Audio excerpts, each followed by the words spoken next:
नमस्कार मित्रों, स्वागत है आपका एक बार फिर से। मित्रों, हम सभी को आपको पता है कि इस धरती पर भगवान श्री हरि और ब्रह्मा जी ने 4 युगों की स्थापना की थी, जिसमें सबसे पहला सतयुग, दूसरा त्रेता युग, तीसरा द्वापर युग है और वर्तमान का युग चौथा यानी कि कलयुग चल रहा है।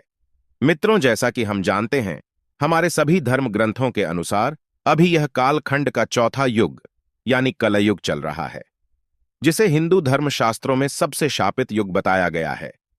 आज के इस प्रस्तुति के माध्यम से हम आपको कलयुग के 5 ऐसे रहस्य बताएंगे जिससे आज का मनुष्य बहुत कुछ सीख सकता है। मित्रों, यह बात उस समय की है जब पांचों भाई पांडव महाभारत के युद्ध समाप्ति के बाद वनवास के लिए जा रहे थे। उस समय वनवास जाने से पहले पांडवों ने भगवान श्री कृष्ण से पूछा था, हे कृष्ण, अभी यह द्वापर युग का अंतिम कालचरण चल रहा है। आप हमें बताएं कि आने वाले कलयुग की चाल या गति कैसी होगी।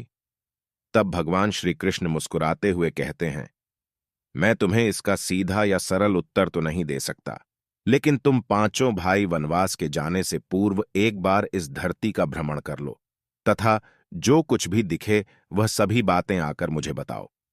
मैं तुम्हें उसका कलयुग में किस प्रकार से प्रभाव रहेगा और किस प्रकार के इंसानों के बर्ताव रहेंगे वह बताऊंगा।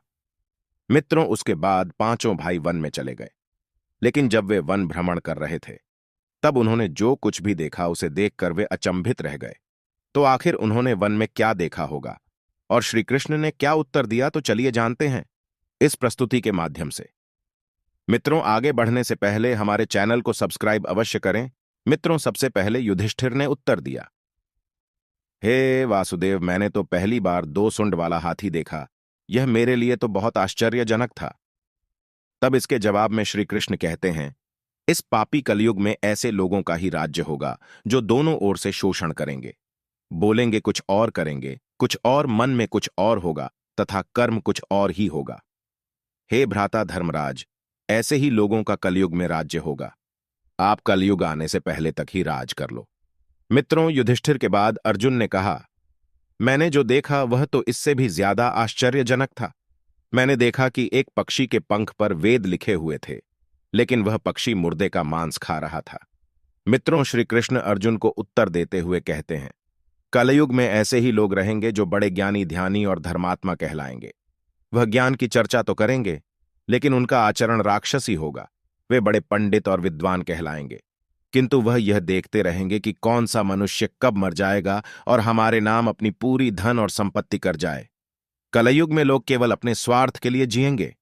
अर्जुन के सवाल के जवाब के बाद महाबली भीमसेन अपना अनुभव सुनाते हुए कहते हैं, हे केशव, मैंने देखा कि एक गाय अपने बछड़े को इतना चाटती है कि चाटते चाटते हुए उसे बछड़े की खाल भी चाट लेती है और वह बछड़ा खून से लहूलुहान हो जाता है।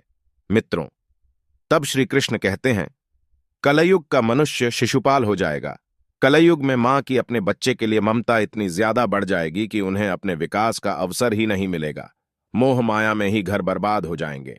कलयुग में माता पिता अपने बच्चे के प्रेम में इतने पागल हो जाएंगे कि वे अपने बच्चों को सुख देने के लिए कर्ज में डूब जाएंगे और उन्हें लालची बनाएंगे।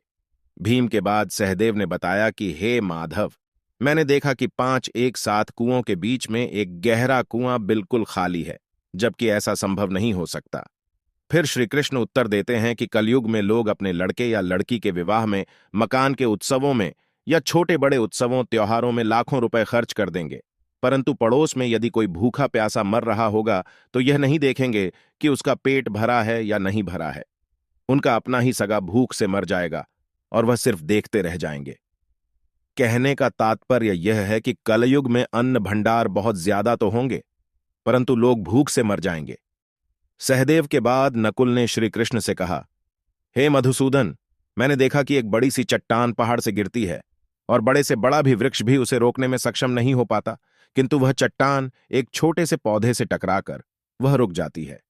आखिर ऐसा कैसे हुआ?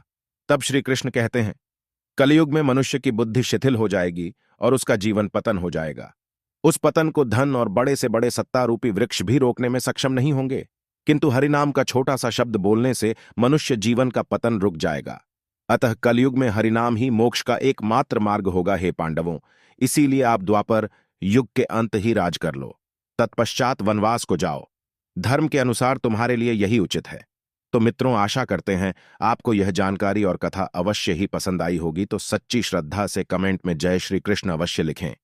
आप सभी का धन्यवाद।